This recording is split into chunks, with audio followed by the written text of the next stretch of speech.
Switzerland کے شہر باسل میں واقع حسینیہ سینٹر میں یوم عاشورہ کے موقع پر ایک بابرکت اور روحانی مجلس کا انعقاد کیا گیا، جس میں مومنین کی کثیر تعداد نے شرکت کی۔ رپورٹ کر رہے ہیں عمران مزمل۔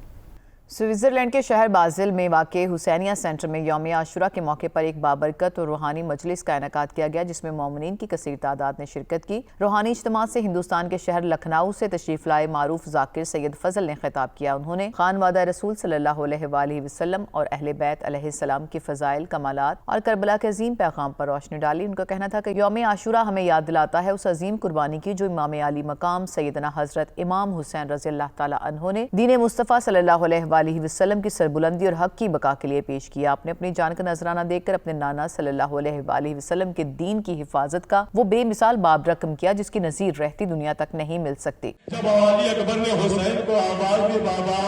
سلام عاصم قبول کیجئے، اے مختار میں نے اپنی آنکھوں سے دیکھا حسین مقتل کی طرف دوڑتے ہوئے آئے، دوڑتے دوڑتے حسین گر پڑے، گر کے پھر اٹھے، پھر گرے، پھر اٹھے، پھر گرے۔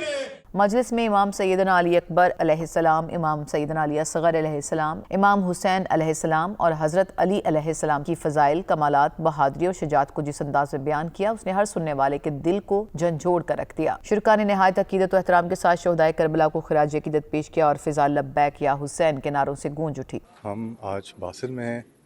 اور یوم عاشور کے سلسلے میں ہم نے باسل کے اندر سوئٹزرلینڈ میں مجلس اعظم منعقد کی ہے، جو کہ امام حسین اور ان کے خانوادہ کے اوپر جو ظلم و ستم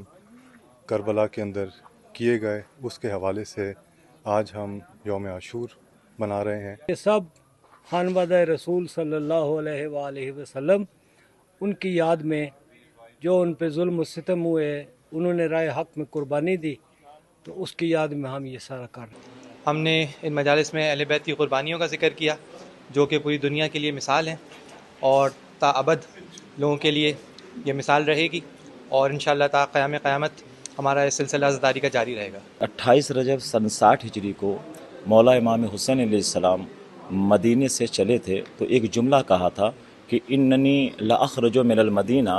لطلب الاصلاح امت جد رسول اللہ صلی اللہ علیہ وآلہ وسلم، کہ میں مدینے سے اس لیے نکل رہا ہوں تاکہ اپنے نانا رسول اللہ صلی اللہ علیہ وسلم کی امت کی اصلاح کر سکوں۔ تو اب سوال یہاں پیدا ہوتا ہے کہ نبی کا نواسا اپنے نانا کی امت کی اصلاح کے لیے نکلا تھا،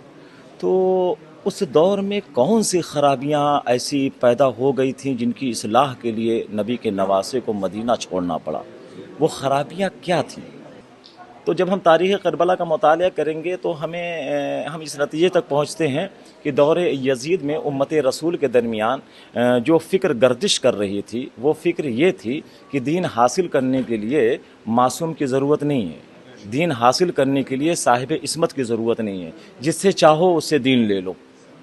اور لوگوں نے نواسے رسول کو چھوڑ کر جو ہے یزید کو اپنا امام بنا لیا تھا۔ مجلس کے اختتام پر روایتی انداز میں ماتم حسین کیا گیا، جس میں شرکائے مجلس نے گہرے دکھ اور عقیدت کا اظہار کیا۔ بعد ازاں دعائے خیر مانگی گئی، جس میں امت مسلمہ، شہدائے کربلا اور دنیا بھر کے مظلومین کے لیے خصوصی دعائیں کی گئیں۔